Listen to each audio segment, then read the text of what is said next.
Welcome to Trending in Education. Mike Palmer here, joined again by Jane Oates, who is the president of Working Nation. We had Jane on last year in May and had such a good time. We wanted to have her back. Jane, welcome to Trending in Education. And I had a great time and thrilled to be back, Mike. Thank you. Thank you. And the work that you're doing at Working Nation is certainly worth noting. Can you catch our audience up quickly on who you are and what Working Nation does? Well, I'm a recovering teacher who became a federal and state policy person in executive and legislative branches. I joined Working Nation 6.5 years ago. Working Nation is a nonprofit media entity that exclusively tells the stories of transitions from education to work and from work back to education to get a better job. So, I mean, after a lifetime of teaching and researching and doing policy, this is like a dream job. But right now, I would say there's some really cool things going on at Working Nation. I'll give you just a couple. Sure. One will be coming out in September with a short video series that we've done on how community colleges are improving the outcomes for single moms. Hmm. So the statistics are abysmal, right? Nationwide, a single mom takes 6 years to get her associate's degree. Wow. So those nerds in your audience understand that that means she has used up all of her Pell eligibility. She's done. Yeah. So if she wants to go on and get a 4-year degree, it's all on her. Mhm. So I think we talked to probably 200 or 300 campuses. We're going to highlight a few and get a lot of leaders and talk about some of the things that they've done that have really started to move the needle. Slow and steady is how I would put this. Yeah. There's no rocket language in progress here. These are real human beings with real challenges and some of them real obstacles. So I'm excited to start that series, get talking about it. You'll see me talking about it a lot. So that's exciting. Then also in September, we are doing what I hope will be another beginning of a series of work that we do. We're going to do a live filmed panel series in Atlanta on hiring people with disabilities. Hmm. So literally, some colleges have gotten really good with giving kids the adaptations that they need, whether they're physically handicapped, deaf, blind, Hmm. whether they're on the spectrum, they've got learning disabled, they've gotten much better at doing accommodations, but the workforce hasn't really kept speed with that. One place where education has outpaced the employers. Nice. Excellent. Take your wins where you can. For sure. Yeah. And universal design for learning is something we've talked about a lot on this show. And I know that that does relate a lot to learning products, but that's a good note that it doesn't always translate necessarily into lifelong learning. And that's a good reminder, too, for our listeners in that you're really spanning the full life cycle, trying to understand how education and work connect to one another and how, in a perfect world, they're kind of seamlessly integrated throughout our lives. It's a very confusing time when people think about careers and their futures. I have a 4-year old and thinking about what he might be doing, 15 years from now when he's looking for career tracks, it does make me think, we need to move those conversations up as early as possible, expose people to different pathways, and then also expose them to the reality that they may do jobs that don't even exist yet. That's right. And we may need to rethink the types of skills and competencies that we all need as humans to be effective. I know this is the type of stuff you and Working Nation are thinking about all the time. Any high level thoughts? And then maybe we can drill down from there.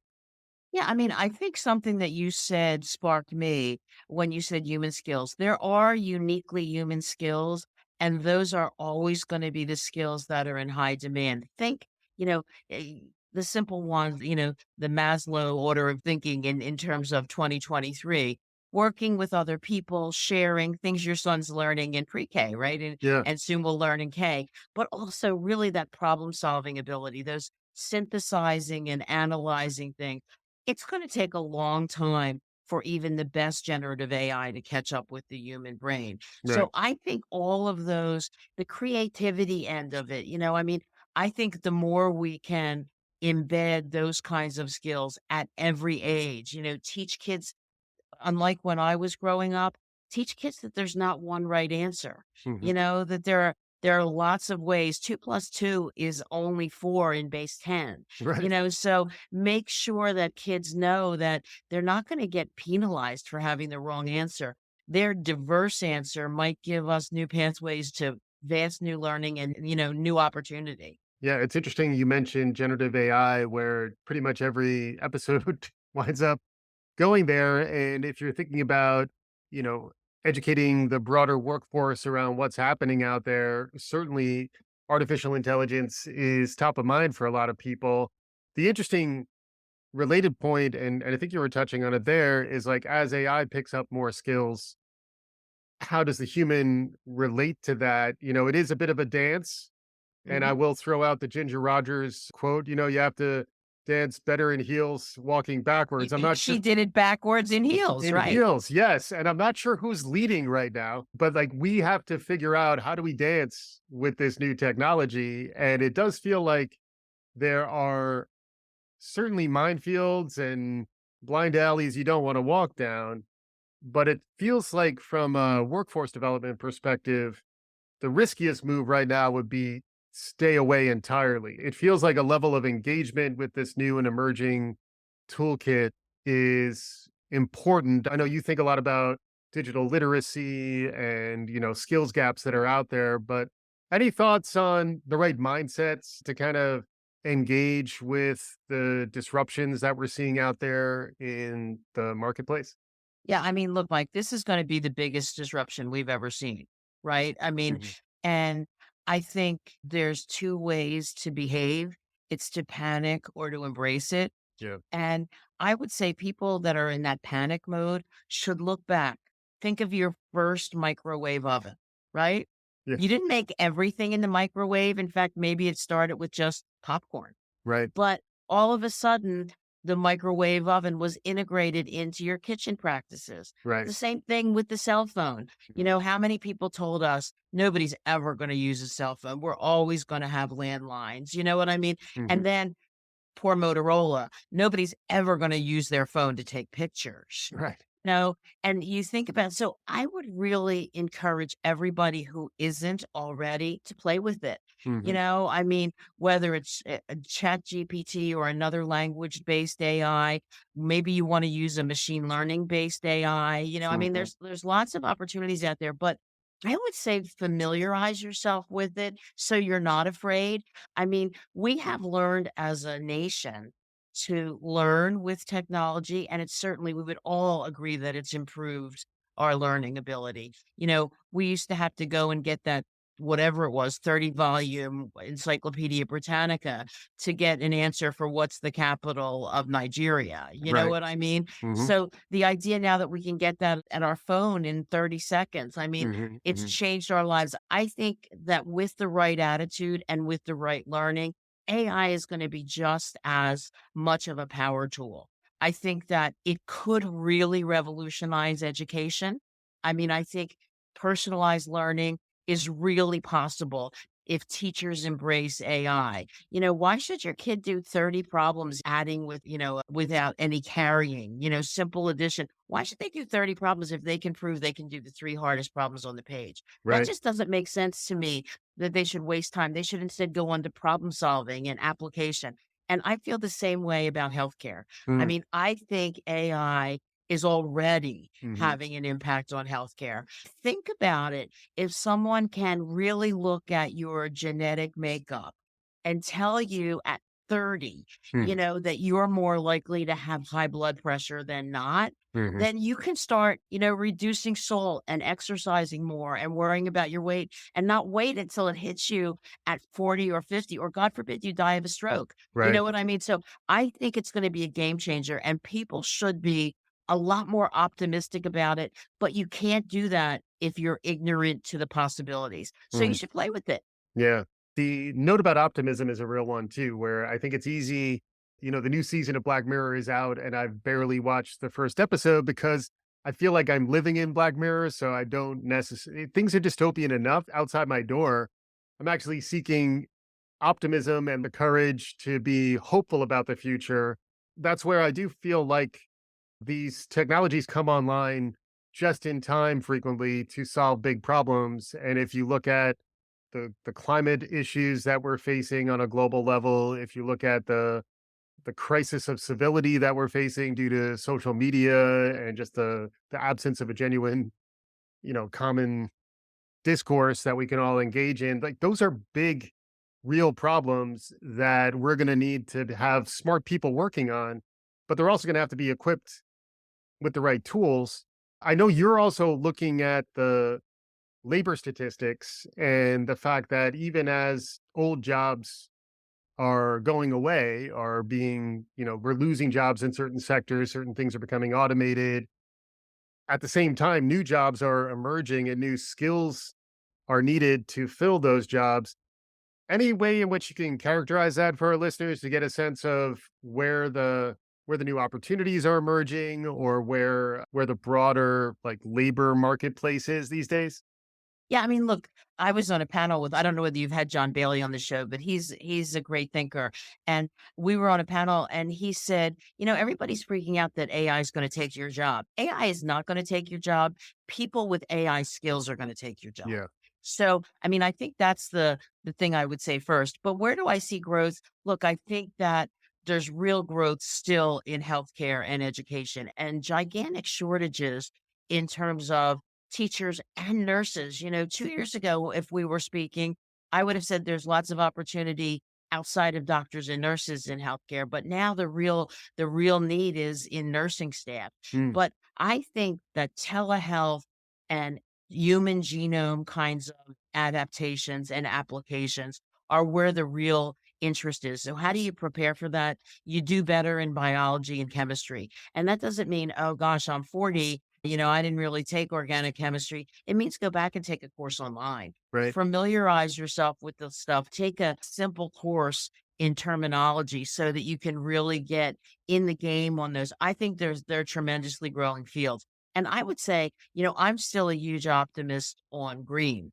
I think electrification of cities is really going to happen. I mean, whether it's big macro projects like the grid, I think utility companies are going to be really creative, interesting places to work for in the next 10 years as they figure out how do you deal with the demands of today's consumer. You can't get rid of fossil fuels, but how do you equally put time in developing new ways to Mm, use safer, cleaner energy? And yes, it's charging stations. Yes, it's the batteries that we're talking about and all the jobs. And is that going to eliminate some jobs?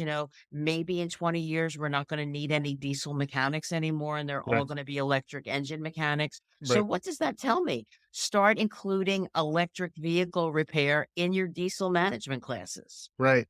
Yeah, exactly. Well, it does make me think about, I've heard it called the 60-year curriculum, or like if we're going to be living to be 100, regardless of whether that is from a formal educational institution, or am I just piecing together online stuff, finding it on YouTube, whatever it is, it does seem like the idea that you front load your education and then just work for the rest of your life is being replaced, or maybe it always has been the case, but it's much more front of mind now that Absolutely. we're always reskilling, we're always relearning, and that flexibility, adaptability is kind of the key to success and being future proof and relevant as things go haywire.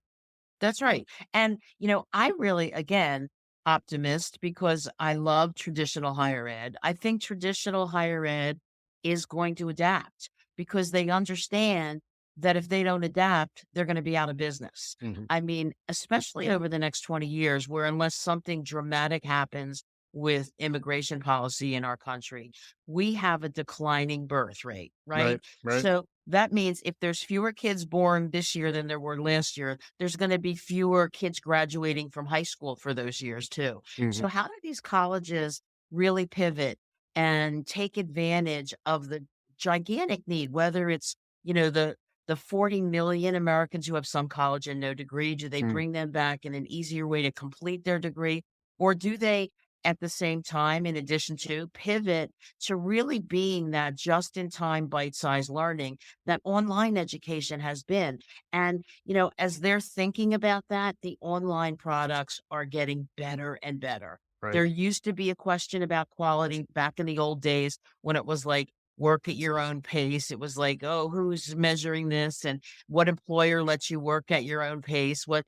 But they're not that they are really high quality. Most of them, if not all, are much higher quality. Mhm. They're real time. They're focusing on skills that are required for in demand jobs. So, therefore, they're much more relevant in many cases than their traditional peers. So, I'm hoping every year more and more traditional colleges wake up. Yeah, and I saw your interview on IdeaGen, and I was struck by, we'll include that in the show notes, the level to which you were talking about motivation as a problem and how, really empathy for the workforce who's out there when you were describing single mothers or folks with disabilities who are having trouble just getting access to things. There is almost a shift in mindset that is needed nowadays to understand what barriers are in the way of folks who will really benefit from an education or from different pathways to a good job.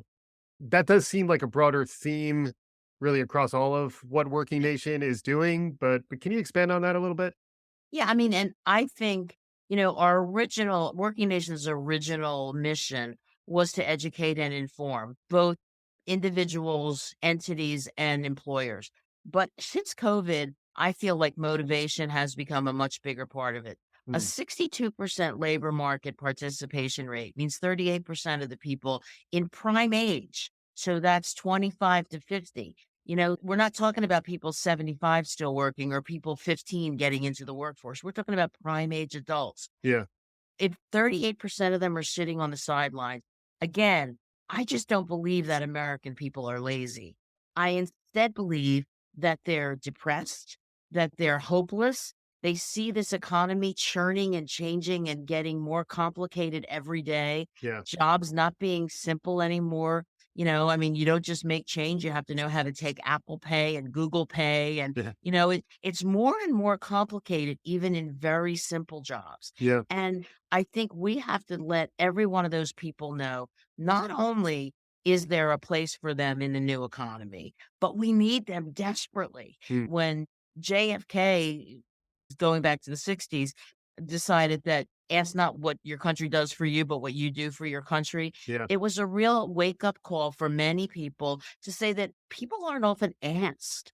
That the assumption is they know they're invited to join the workforce. They know, but I mean, so I try to use opportunities all the time, Mike, to say to people, it would be a better life for you if you made money working, above the table. Yeah. Because I think a lot of these people are working in jobs where they're not having taxes taken out, Mhm. that under the table idea that might just be a Philadelphia jargon.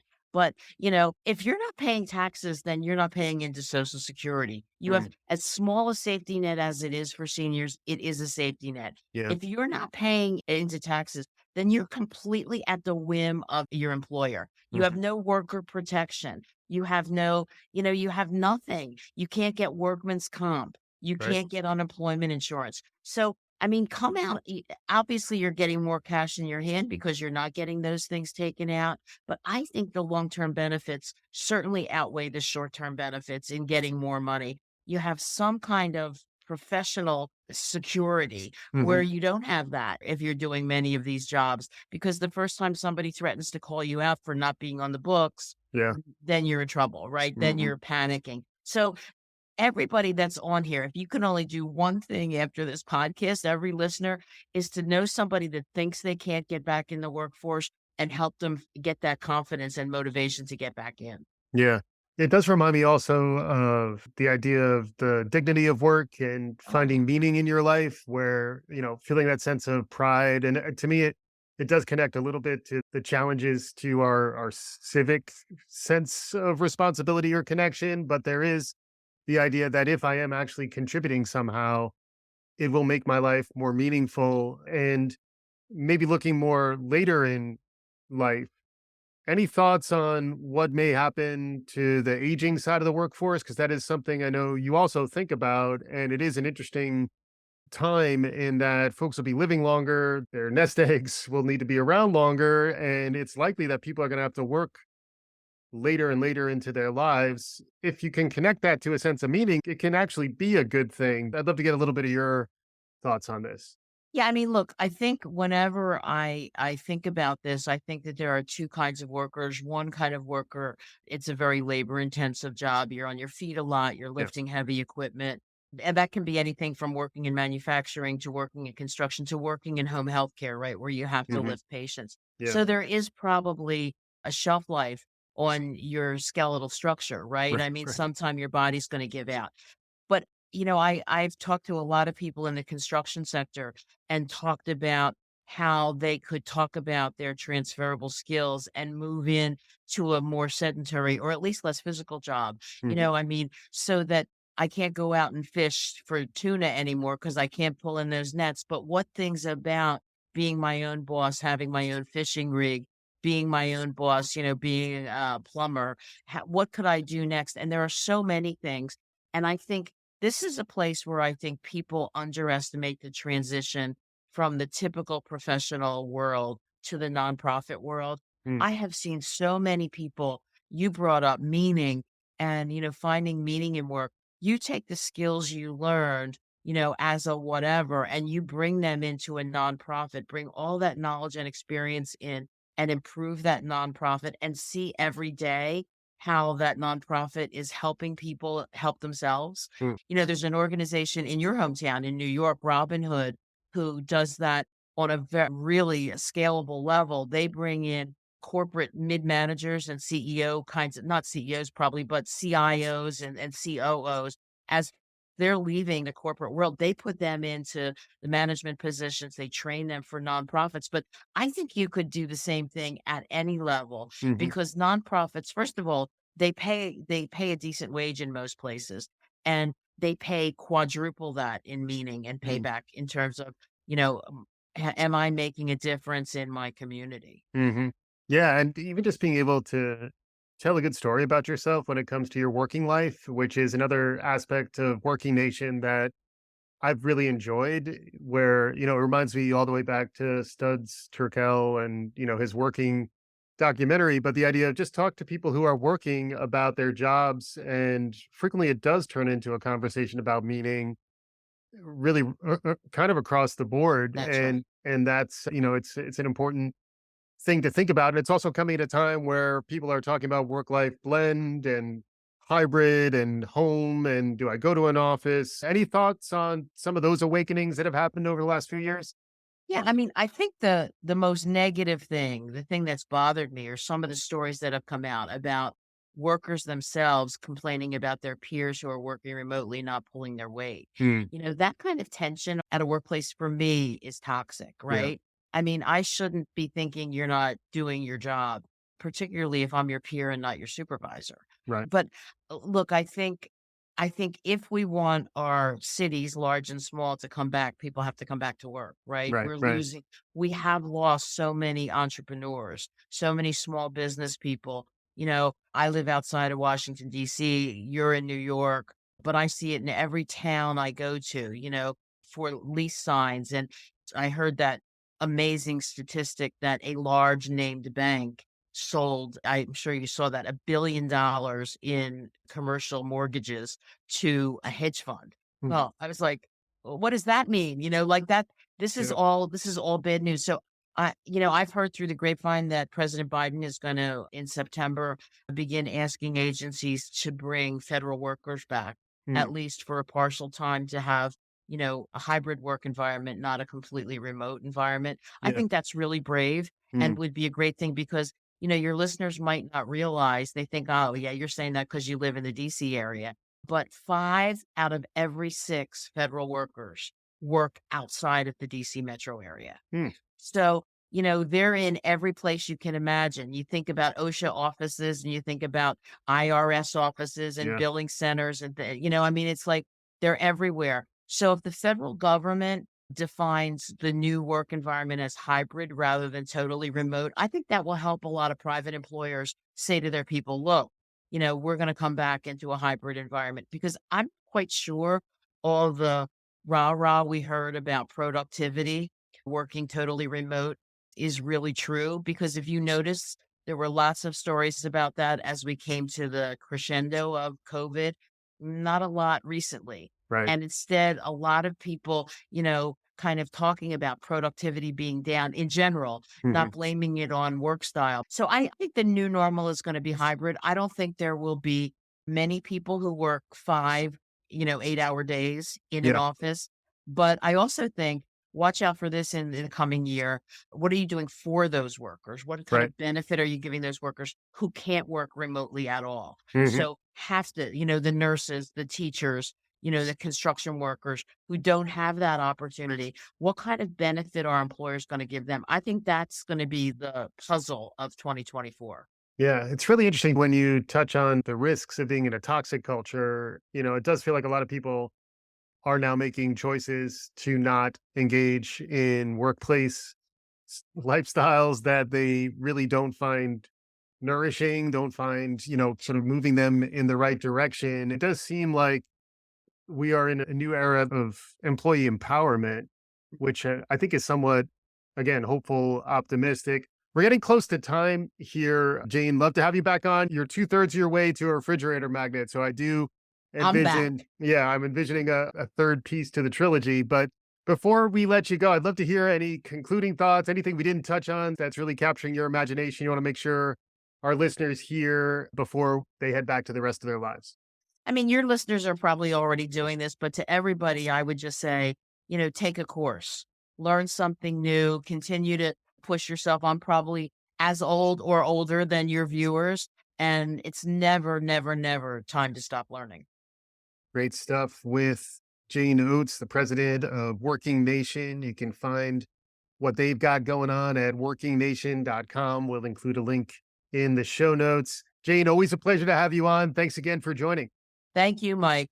And for our listeners, hopefully you enjoyed what you heard. If you did, please subscribe, write us a review, do all the good things. We'll be back again soon. This is Trending in Education.